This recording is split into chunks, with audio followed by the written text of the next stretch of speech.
Okay, welcome to what I hope will be a new series on our channel. I think you guys have all seen plenty of the staff who actually work at Retro Power and the cars. But one thing I hear a fair bit of is people wondering about who actually owns these cars, these mystery men. So we're going to try and do a new series that actually meets those people and spends a bit of time seeing how they drive their cars, where they drive them, and a bit of the backstory behind the projects.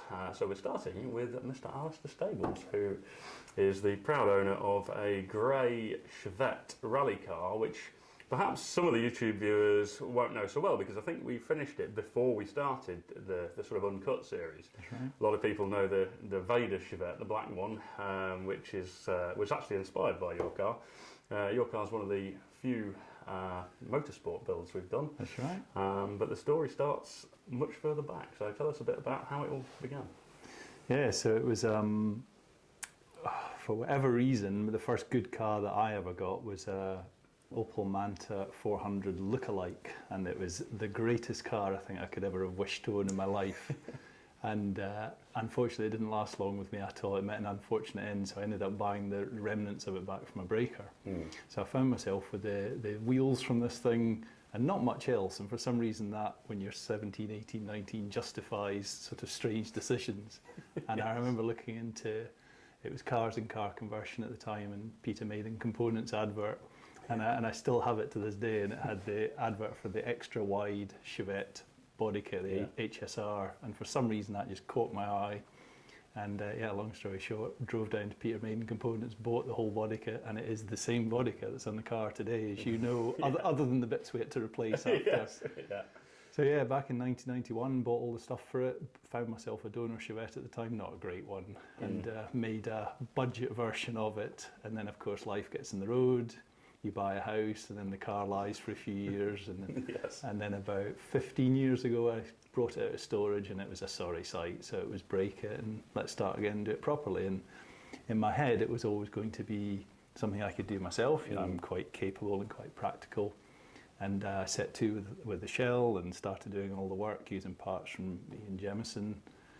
And then I moved to England, and then the reality sets in that 5 years, 6 years, 7 years have gone past, and you're thinking this thing's not been touched. And long story short, I came across you guys and it was social media. I came across you 2016, I think it was, and started. And what I loved was the fact that you posted all this work regularly, and you took pride in what you did, and you were also quite close to me as well by coincidence, and that really appealed to me. The idea that I could have someone do work to a standard that in reality was beyond what I would have been able to do. You know, no matter how good a welder or mechanic I am, what you were doing, you know, there's a reality that you think, yeah, things have moved on. Yeah.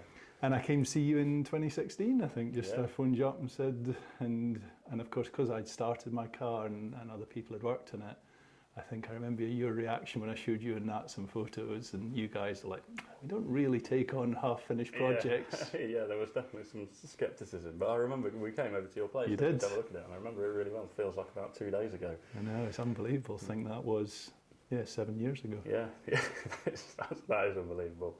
And you and Nat came out one evening, and fair play to you both. You came out and you looked at it and said, it's maybe not as bad as the photos looked. And of course I knew the shell was excellent, but I was at a crossroads that it was either not going to happen, you know, I'd forget it and move on to something else in life, or if it was going to get done. And then fortunately you said yes, but then you told me you had a 1 year waiting list. That's gone up a little bit since then.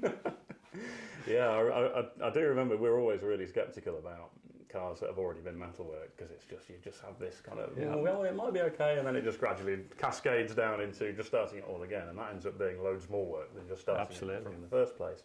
But yeah, in fairness, we thought it was better than we thought it would be, and that carried on. I think we ended up redoing the cage possibly in it.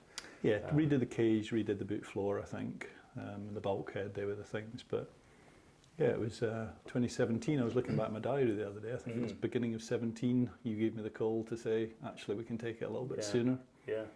And I think it was February 17 that came in. Took the plunge. Didn't it have a, am I right in thinking it had a Duratec in it at this point? Yeah, it was going to have a Duratec. I'd abandoned, originally I was going to do the Chevette. I had the original HS engines, And with it being so old and so heavy, so few of them, so few people working on them, I made the decision to go modern. And I can't remember why. The Duratec, the idea was it was a fully alloy block, and that was attractive to me because I thought, well, there's a weight saving there compared to the XE. The downside, the Duratec, was the exhaust was on the wrong side of the car for the Vauxhall, but... Yeah, I remember. Didn't it have like an exhaust manifold on it already that crossed over? Exactly. Maybe not the rest of the system. I can't quite remember now. Yeah, crossed under it. It was less than ideal, especially for rally. Yeah. So I think one of the overriding memories, once we sort of got into the nitty gritty and worked out the spec we were going to go down with the car, this sort of feeling of you'd never ride before at this point. Never. And we were thinking, this is a pretty, normally you just start with a, old Peugeot 205 or 106 or something and start low level, 1,500 quid for the car, bodge a cage into it, and away you go. And this seemed quite a high-end build for somebody who'd never rallied before. And also your co-driver Neil had never co-driven before. Nope. Where does the relationship with Neil kind of start from? Yeah, so I met Neil through a mutual friend in Linlithgow back in 1989, 1990 when we were 17, 18-year-old, and he had an XR2 and I had probably that Manta, and for whatever reason we got on, and Neil and I both like working in cars, so when I built this Chevette, I was talking about the first time around, we would often be in Neil's parents' garage working into the small hours with a gas fire for heat, and probably highly unsafe, but... And then, life separates, and Neil and I had actually not probably been in touch a great deal over the years, and then jumping forward when the car was finished and I was getting ready for the first rally, and I said to Neil, I said, if you ever want to do a rally, it'd be really cool if you wanted to, not thinking for a minute, because he's still in Scotland. I thought this won't be easy for him. And I remember within about a week he sent me a photo of him with a helmet and the overalls and the hands device. He said, I'm ready. He's properly invested in it, isn't it? I've been very impressed with it. He must drive a long way to some of the meetings you do. It's amazing. I mean, for the viewers, he drives from Scotland to every single rally, most of which we do are in England, and he comes down for every single one. He's never missed one, and he moves heaven and earth to make it. We've done 30 rallies together now, jumping to the end of the story. And that has just been the icing on the cake for me, because it's one thing to finish sort of your childhood, if you call it a Chevette, a childhood dream. My wife thinks I'm insane with what she calls a shopping car. I think she always covets David's Alpha. I think you were building that at the same time you were doing the Chevette. And I think she always secretly wishes that I had a better choice than the Vauxhall Chevette. Yes, possibly. It's not perhaps the most glamorous car on the surface of it. I think it's been one of the big surprises for me has been the interest in the car at the rallies. And for me, as I've told you with that sort of mad story, it was just for whatever reason, it's something that stuck in my head from my youth, and I wanted to finish it properly. And it never occurred to me other people might be interested in it or think this is good. And that's been a real bonus on it. I mean, just even at the weekend, people coming up to you at the rally and just saying, "Oh my God, it's such a nice car. It's built so well. It's so good to see something different." Yeah. And that's the thing I love. There's so many ESCORTs out there, and some of them are absolutely incredible, and they are fantastic 100%. to drive. But it's nice to see something that breaks the mould a little bit. And going back to the sort of the fact that it was a surprise to us you were doing such a high-end car, but not having rallied before. One of my favourite, although nerve-wracking memories that sort of illustrates a part of you that seems to, I don't know, just a what's the worst that can happen kind of attitude is when we first finished the car. That's right. And we were getting very close to an event that we were going to at Goodwood. Retro rides. Yeah, retro rides, and we'd been invited to have some of our customers take their cars on track there, and we thought, well, your car's potentially in line for that, but we were getting so close to the date, and we were like, I think we can finish it, but we're going to be almost no testing, and we finished it literally a handful of days before, perhaps, and I think I drove it on the road once or twice, and probably did. It would have been my usual circuit around these lanes here. Just to go, there's nothing horrifically wrong with this. And then literally straight after that, you jumped in it and drove it from here to Goodwood. 180 miles. to then do a flat-out track day where you definitely weren't holding back considering you'd never really driven the car before. Did you spend the weekend kind of with us? And I don't know. Yeah, I did. Of course you did. Yeah, so we spent the weekend. Alcohol and barbecues and all the other stuff you do. Because of course Scott came down in the car with me. Yes, of course he did. Yeah. Scott had only just started with you, and of course for whatever reason Scott also had a wee interest in the Chevette, so he put himself forward. So I felt slightly more relieved that I had effectively a retropower mechanic with me. A representative. Yeah. So but it ran like a treat. Yeah. And I look back now, and even now I don't think I would drive it 180 miles. No, we were pretty nervous, but yeah, got there, did some pretty flat out track action, got back. I think when you got back, was that then just at the end, or was it on a separate trip when the alternator bracket? No, I think it was then. The casing cracked, something like that. One of the journey of discovery with the alternator not wanting to be part of the car. Yeah. But this, I mean, sort of thinking about it now, there's not been too many mechanical issues with the car over the years. I mean, there was an engine failure, wasn't there?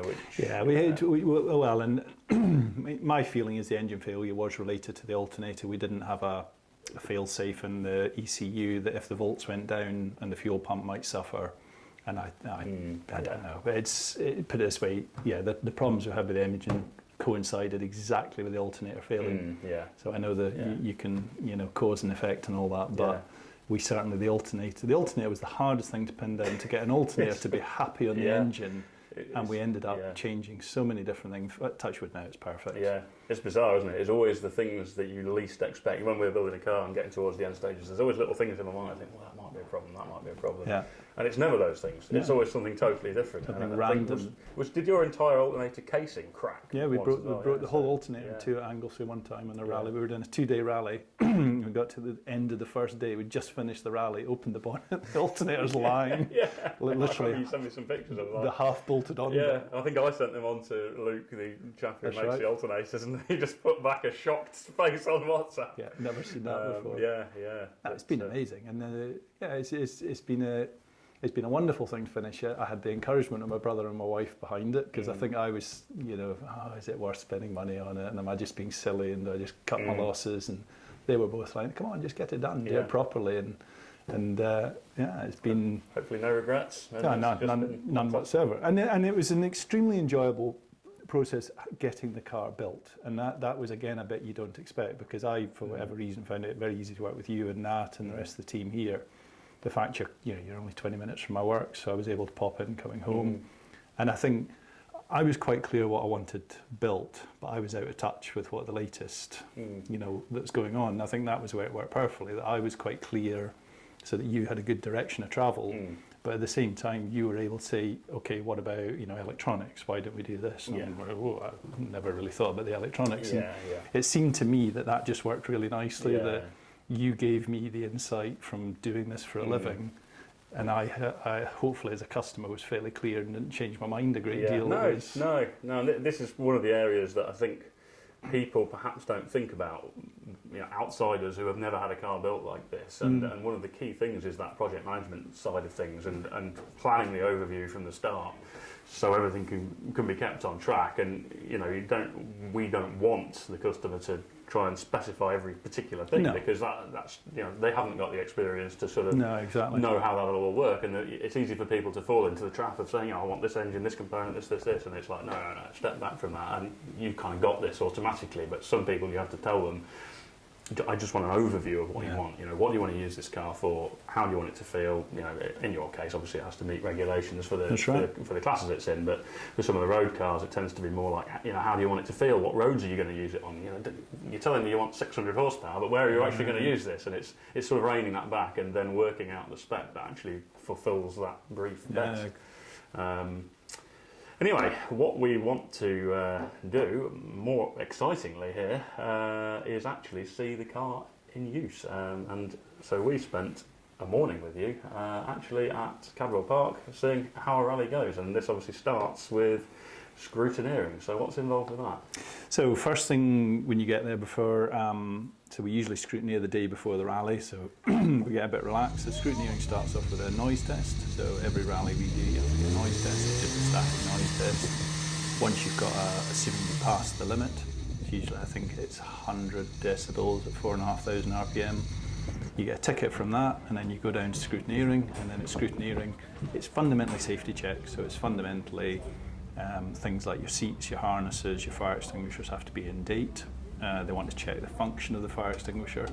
They want to check all of the signals work. So if you're on a rally stage, you need to signal to let anybody past. They'll check the paperwork, so they'll check the logbook of the car, they check all of our safety gears, they check our overalls, our helmet and so forth. So I would say it's fundamentally around the safety, that your car meets the expectations, and that you can prove things like the external engine stop actually stops the engine. You have to do a fire extinguisher test, and as you know, we've got an electronic fire extinguisher in the car. And what's the funny part of this is Neil, my co-driver, is a fireman, and every single time we do this, Neil's like, which button is it? Because the fear of setting the electronic fire extinguisher off is... We're laughing there because during building the car, Adam Mans will very clearly remember the time when he was installing the fire extinguisher and accidentally set it off.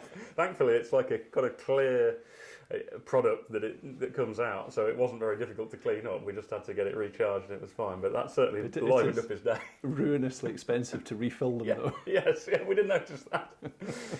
So that's scrutineering. So once you pass scrutineering, you get a sticker that they give you that they've peeled for you, so you can't not apply it. You stick that in your roll cage. You would then go and sign on, and at that point you get given your start time for the rally. For us, because we're doing the circuit rallying, you then get given the stage maps, so that would tell you what you're actually rallying. And from that point on, we effectively take the car back, park it up for the night, and Neil gets away and gets on with the notes and works out what we're doing the next day. So it's good. Then the nerves kick in. The nerves are always there, even when we're rallying back to back. It's nervous excitement, I think. The dawn breaks over Cadwell Park, and that's where we'll pick up now and see what happened on the morning. And you can see how it goes. Right, good morning. Morning. Cadwell Park, and this is rally number 30 Yep, for you. it is. And I think I remember, it was your second rally at Rockingham, which we came to. And I'm as nervous to see how you get on today as I was then. Do you feel ready? Yeah, I think so. This is about the driest we've seen at a start of a rally for ages. It's almost, it seems every single time we go out, even if we think it's going to be dry, it rains. So today looks really good. We're going to start on slicks today, and fingers crossed it stays like that. I thought I was looking at the forecast earlier thinking, it's going to be lovely and sunny and dry, and then I drove here and it was raining half the way, and I thought, oh God, what's going to go on there? It's remarkable. What are the decisions you've had to make so far today? What's the preparation routine? So preparation, clean the car, maintain the car, and then this morning it's tyre choice, anti-roll bar choice, and shock absorbers. So we've gone for, because it's damp, it's not wet enough for wet tyres, so we're on soft slicks front and rear. But what we've done, we've softened off the anti-roll bars front and rear, and we've got soft on the shock absorbers as well. So the kind of feeling is, let the car move around, but... And then it wasn't that long ago we introduced the adjustable anti-roll bar, didn't we, on this? So has that been a bit of a revelation? Changed the car, massively. Especially the rear one, because in the past it was... But now it's flatter, and then the adjustability is perfect. So you can go half and half. And so what do you tend to find the differences between a wet and dry? What do you go softer in the wet? Yeah, 100%. Just to get the bite, get the lean on the front. But we've also had to rebuild the axle for today. We realised the LSD had nothing, and I had to do it with what I had because it was short notice. So we've got far too much lock today.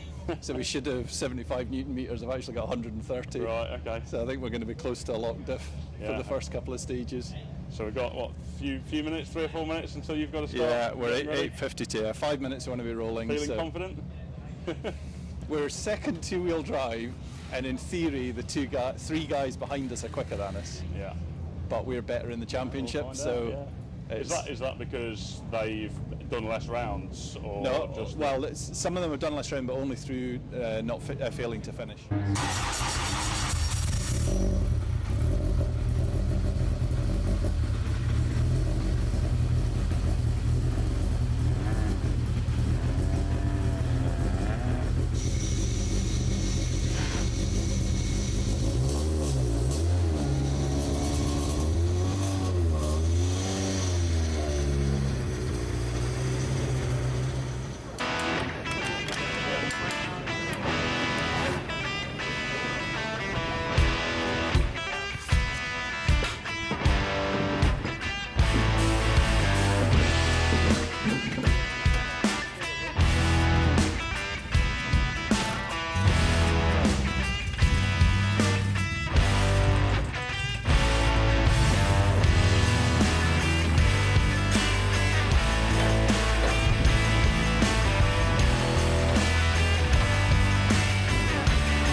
starts spiking, then that was a good stage, that like.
Car, that was one of the cars that was held up in the melee there, goes through, and now the 19 car has also gone through.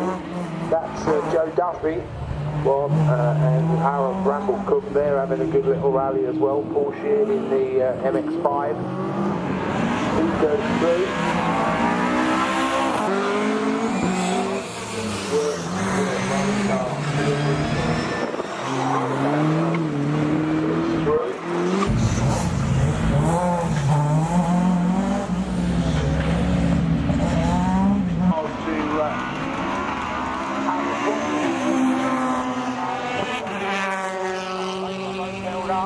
They were the only two that probably got delayed in that little incident that was going on down here. Luckily, they managed to back it off of them.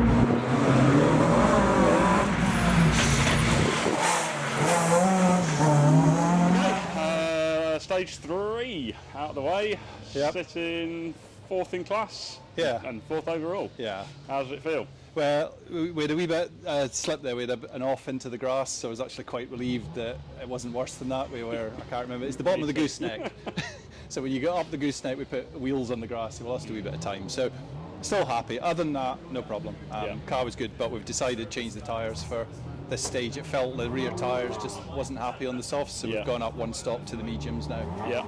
I saw you were making some changes at the front as well, presumably because it's drying out now. Exactly. The place is really completely dry, so we've just stiffened up the front on the bit more resistance on the dampers, and the same on the anti-roll bar. So that's full dry setup, and that's our preferred tyre choice now. So fingers crossed. Well, it certainly looks the weather will stay like this for the day, and we just need to push now. And 3 seconds quicker than Hodgson on that one again, which I think I saw the smirk there again, but there's a couple of really quick guys as well in Darian and the other Escort. It's a pleasant surprise because Hodgson's always the standard bearer, and you were usually average about 8 seconds behind him in a rally. So to have 2 in a row were quicker, I almost wonder. I almost assume he's going slow for some reason. Must have a problem. Don't say that. And but yeah, we need to have a clean stage, and then we'll see where we sit against Solly and Garner because they're going well today. And also the guy in the Exige, Greg, Yes. He's a new one to me. Yeah, really that's quick. I thought the same. Yeah, surprisingly so. Yeah. So we've got 4th overall in class isn't wonderful, but then not all of them are registered for the championship. Yeah. So we've got the advantage that I think in championship we'll probably end up 2nd. Yeah. So fingers crossed. Yeah. See how it goes. Good luck. Thanks. 10, 5, 4, 3, 2, 1. Go. There is a car incoming. Just need to watch out there. Can't see.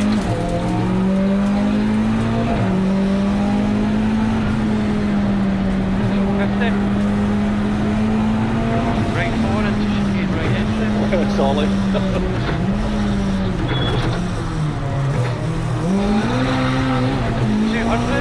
going left into the bus stop. It's not all out, and we're quicker. Little jink. Right 9, left 9, staying left on exit. 100, left 5, times the left 8.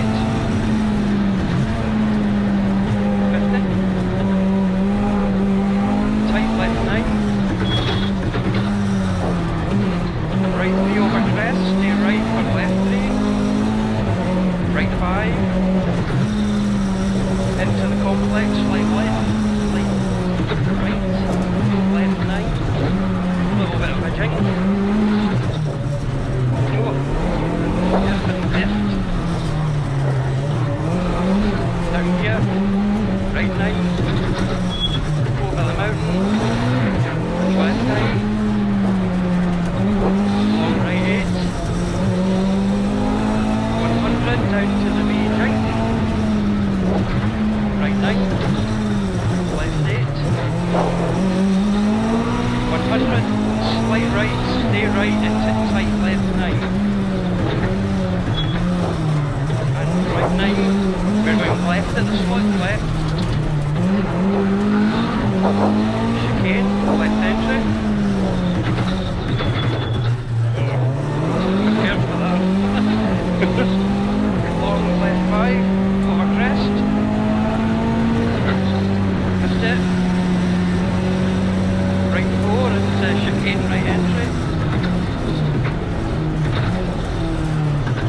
200 going left into the bus stop. Right 1 push, it's going well.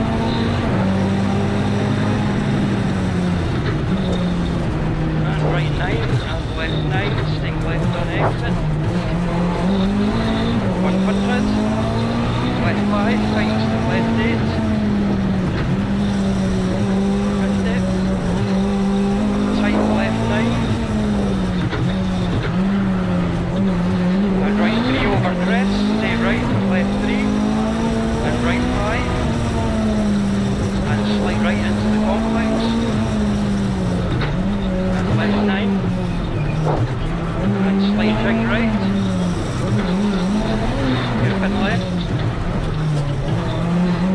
Round to the left, and right 9. And left 9. And long, right 8. 100 to the slight jink. And right 9. Left 8.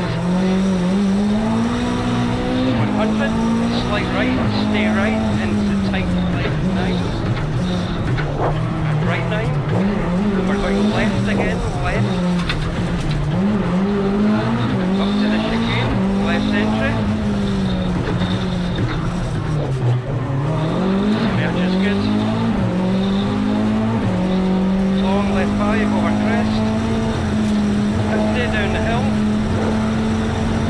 Right 4 into chicane right entry. 200 going left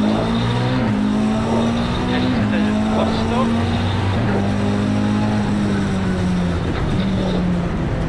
Right 9 and left 9, staying left on exit. 100. Left 5 times the left 8.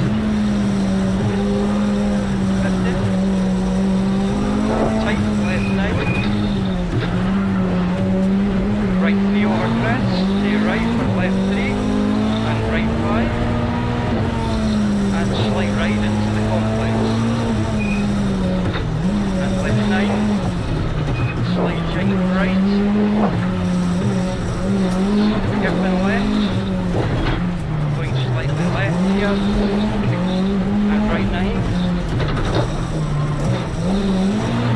left 9, and long and right 8, 100, slight change, right 9, and left 8.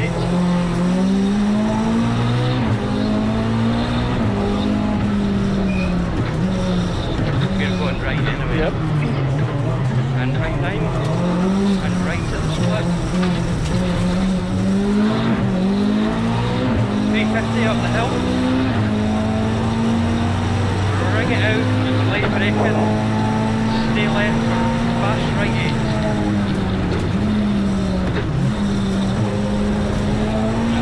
Long right 4. Staying right for tight left 9.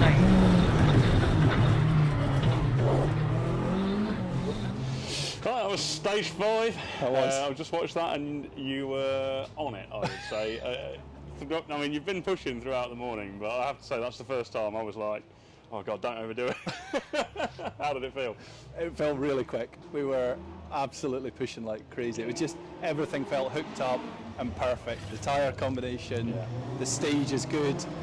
It felt a really good stage. And and just the times, proof is in the times. Second, joint second in class, I think it was, and only a second off the leader in class. Where are you sitting overall now? so overall, we're 12th overall. Yeah. So we're, I think, Fourth in class, was that? 4th in class, and it's really close. There's just a couple of seconds. There's not much in it. Yeah, it's amazing to see. You know, from those early beginnings of Unbelievable. going into rallying so green, as you would say, and you know, really dicing with the top guys in the class now. So it's, I can't believe it. I mean, Martin's been the standard setter for a couple of years, and even, I mean, we were here at this very pitch about 1.5 rallies ago, and we would look at his times and think, well, it's not even any point looking at them. It's just, and yet now to be knocking on the door, it feels amazing. Yeah, it's a proper buzz for me as well. You know, just exactly. seeing what the car's been capable of. Yeah, and it's not that different from the car you built, because all we did, and well, you did, is we put the adjustable anti-roll bars on it after about a year, and we modified the front suspension a bit. But other than that, this is the car that I drove at May 2018. Yeah, drove on the road for the first time to Goodwood. Yeah, drove all the way to Goodwood, 180 road miles. Yeah, so lunchtime now. How many stages after lunch? 4 to go. 4 to go. So anything could happen there, but Anything could happen. Hopefully it holds together. Weather looks set, so that's a huge thing, because if you're not thinking about tyre choice and jeopardy, and it won't get dark tonight either, so you don't need to worry about lights. Yeah. So no rain, no dark. And Fingers crossed for a smooth afternoon. yeah, I mean, you don't wish any ill on other people, but if we can keep going like that, we should be able to get a couple of races. But that was all out that way. Hopefully it goes smooth. And okay, well, we're going to catch up with you after the end of the rally now, and yeah, best of luck. Thank you, Carl. Thanks for coming. All right. Okay, well, that was it was an exciting morning for us, and then I spent the afternoon nervously looking at the live results feed. How was the afternoon from your perspective? Well, fortunately, it continued just as the morning had gone. So yeah, we didn't put a wheel wrong, and yeah, we finished the rally really, really happy, really buzzing. We got 11th place. It's 4th 11th place of the season so far. We finished 3rd in class in the event, and I think 2nd in class in the championship, because not everyone's registered for the championship. And yeah, we went away just thinking, it was one of those we thought couldn't have done any more. Martin Hodgson is ahead of us in the championship. I just couldn't quite put a glove on him. Yeah, fair play. He was faster. So yeah, in the championship terms, we're still 3rd overall in the championship, both I for the drivers' championship, Neil for the co-drivers, and we're both 1st in class for co-drivers. Yeah. We've got 1 round to go at Anglesey on, I think, a week on Sunday, and we were doing Mintler for the tick in the van all the way back, thinking, well, if Martin wins class, so I reckon we might end up tied for 1st in class with Martin. You've certainly, I mean, you have got a chance of winning the championship in class outright. So, I mean, which is, I think, absolutely incredible. You're on, this was your 30th rally. So how many seasons is that? COVID interrupted it, isn't it? So it's probably only the 2nd year we've done the whole championship. Because when we started rallying, I don't think I barely even understood what championships were out there. We just started picking some events that we fancy doing. So I think it's only the second year. First year it was the Motorsport News Championship, and then the chap who arranged it decided he didn't want to continue operating it, so it was kind of hastily put together as a different championship. So yeah, it's second full attempt of saying, right, let's do every round in a championship. And touch wood, we've had super reliability. We've finished all 7 rounds so far, and it's the best 5 scores from 8. So we're already in the nice position. We're dropping our weakest scores, and so we go to Anglesey that we can't fall far. But what we'd love to do is get an even better result and drop the third weakest score. And I don't think many people would have finished all 8 rounds as well, so there'd be a bit of pride there to think. It's incredibly impressive, and something that's quite noticeable is the consistency is just off the chart. When I was looking at the times, you can kind of see the other cars kind of flitting around, alternating positions, and you kind of just see them so steady there, and that's kind of reflected in the positions throughout the championship. But I suppose this comes off the back of a lot of lessons learnt from previous rallies, although there haven't been that many. But what do you think some of the lessons you've learnt over the years now have been? Tyre choice is incredibly important. I mean, when I started, I think we had 2 sets of wheels, the one that was on it and the spare set. We've now got 5 sets of wheels, and we understand what tyres to use and what conditions. But even then, you still find yourself, Neil and I, debating it. I think a second reason we're consistent is it's only just Neil and I. We don't have any service crew helping us. And I watch some of the other guys, and I think sometimes there's too many of them having opinions on what they should or shouldn't do. 100%. And so Neil and I, we just, we can talk honestly with each other. Of course, we've known each other for 30 years as well, so we trust each other. I was watching another crew at a rally we were at a while ago, and I was saying to someone, I think I was talking to him, it's co-driver, and he said, I've got a different co-driver for this event. I said, have you driven with him before? No, never. I said, all right, how do you know him? He said, I've never met him yet. I'm thinking, that wouldn't do for me. I think for me, it's the team of us that we keep each other right. And Neil's, he's becoming my driver coach now, because we're at a stage now, especially with it doing repeating events, you get to know the stages. And so Neil's more now saying, right, come on, you can push here. And so I think some of the consistency is Neil can sense when I'm not trying hard enough. And so I think, driver push, tyres. We did suspension changes in the car probably about halfway through its life. We fitted the adjustable anti-roll bars. So it's knowing how to use them, I think, is another key factor. And I mean, the other thing, we made an early choice not to use the handbrake, which is probably disappointing for the fans. Yeah, it is. But from I mean, I know where you're going, and it's from watching you, at Cadwell, it really brought it home that just going with the clean, tidy route that you're confident with, rather than trying to add a little bit of flair in when you're not. It works if you do it all the time, and you're a driving god, and you just know exactly how to get it. But there's so many people I was watching, they were just doing things like that and totally fluffing it as a result. And you think, well, what was the point of that? You could have just driven around that car. and that was because I think when I first started, the first few events, I was handbraking it, and then inevitably you'd either overspin or you'd stall it.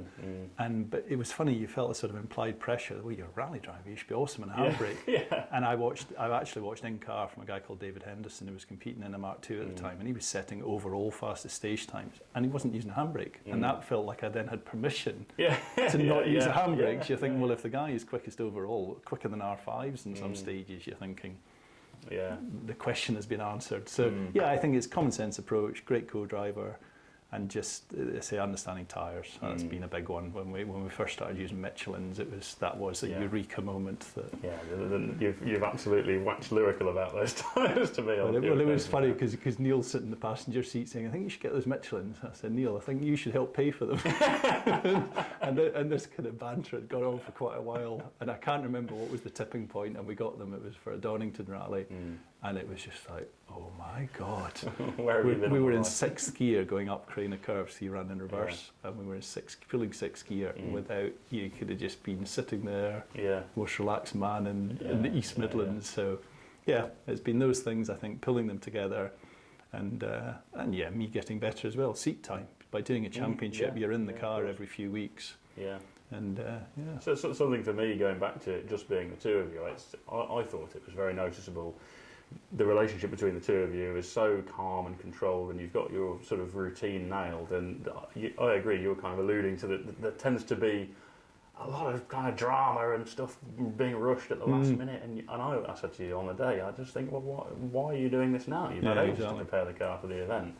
And you probably noticed I was completely just standing back, That's right. not even, because I didn't want to be near the car, because I could see how you had everything nailed so well. I didn't want to interrupt your routine. I didn't even want to look in the engine bay. Yeah. You know, you're walking around with your perfected routine, and I'm thinking any interruption to that is just kind of so it's just stand back and let you guys do your thing. I said in a message to Neil later, I think that's one of the things that makes you two guys so good, is just, it's just so planned, calm, collected. There's no drama. I mean, some of that comes, I think, you know, for Neil as a fireman, I think is used to being calm in these sort of emergency situations. So for him, I guess this isn't actually that stressful, you know, compared to, I can't imagine what Neil does, you know, for a profession. But it's, you know, even when we're in stressful situations, you know, we had quite a fast spin at Snetterton. When I was watching back the end car, and it's just funny. Neil's just as calm as you like. Right, come on, first gear, go back round the chicane, and that's really helpful. That it's not a co-driver that gets too excited. And I think that the two of you are both like that. I remember really clearly. I've commented a few times. I know one of the future upgrades on the car potentially is paddle shift, and I've commented watching the in-car that you drive one-handed a heck of a lot of the time because you're shifting gears. And I remember watching the crash you had. Was that Cadwell as well? Yeah, Cadwell. So there was somebody went off in front of you that you were catching in stage, kicked a load of really big truck tyres out into the circuit, and you literally had nowhere to go. So you hit those, that took you off. It broke both suspension arms, maybe, or certainly one steering of them. rack. We replaced everything. Caused a lot of damage, and I just remember watching the in-car and laughing at the fact you never even put your second hand on the wheel. You go through the entire crash with just one hand on the wheel like this, and I was thinking, this guy is so relaxed. I think inspired by the ultimate Bertie Fisher. Neil and I used to watch no end of 70s rally and 80s rally videos. I remember this one where Bertie Fisher crashes into the bank, and he's so hard, the back of the car is off the ground, and you watch him changing gear while the back wheels are still in. I remember that vividly. So maybe I was influenced by all these amazing 70s and 80s rally drivers. So 1 round to go in the championship. Everybody's crossing their fingers that you maybe have a chance. I mean, it'd just be nice if the car finishes. That's always the main thing. If the car finishes the next rally, I mean, that will be all season this season with no fails to finish. Yeah, we've only had 3 fails in the entire, so we've got 90% finish rate out of the 30 rallies we've done. And the 3 fails, as you say, one was the accident where someone aquaplaned in front of us and there was nothing we could do. The second one was the engine. The third one was that silly one. Remember, we had one tooth fell off the trigger wheel for weird reasons. So touch wood, we've got the reliability, the car feels good. It'll get a good check this long weekend coming up, so we'll get a good check this weekend. And we really like Anglesey. The strange thing, the last time at Anglesey, I talk about tyre choice, the last time that we were there, I made a really bad tyre choice and it really threw us for the day. So we won't make that mistake this time round. We will start on the right tyres. And if we can get a good first stage, Neil and I were talking about that, and Cadwell we were 10th in stage 1, and I think if you can get a really good stage 1, it really sets you up, because you come in and you're like, come on, and whereas if stage 1's bad, head goes down. So we go to Anglesey really hoping for if we can hold the position we are in the championship, that would be incredible. Well, I've got to say, you know, on behalf of everyone here, we're incredibly proud of the car, and particularly of the fact that it's been so reliable, you know, and that's what you want in a rally car. And those 3 DNFs, one was an accident, one was a tooth coming off a trigger wheel, which, I mean, it's protected by the sump guard, so I don't think it could even have been a stone. It must have been a manufacturing defect in that. And then the engine failure, I mean, we didn't build the engine. I'm not questioning the engine builder. He's an extremely talented guy, but as you said, potentially there was the mapping, maybe the voltage affecting the mapping. So, you know, in terms of the stuff kind of we had control over, I feel that it's been pretty successful. So, it's been incredible, and as you know, I pop back and forward, and you guys keep it right. You know, you help me with bits and pieces, whether it's a little scrapes and bodywork, and it's been a lovely relationship for it to develop. And you know, I know a lot of the guys here, both the ones who are involved in building it, but also even people that have joined recently, and that part's been a pleasure for me. That I've got a friendly face who I can come here and say I've got a warranty work. Yeah, absolutely. Well, it's been an absolute pleasure, you know, working with you, Thanks, Carl. For you, and we love seeing how you're getting on with it, and wish you best of luck for the forthcoming rallying. Thanks, Carl. Look forward to telling you how it goes. And On that note, we shall end this one, and I don't know how regular these episodes are going to be, because it relies on me being able to everybody's timing aligning and catching up with customers who have got some free time as well. But yeah, hopefully we'll manage one of these every now and then and get to meet some of the guys behind some of the other cars we're building.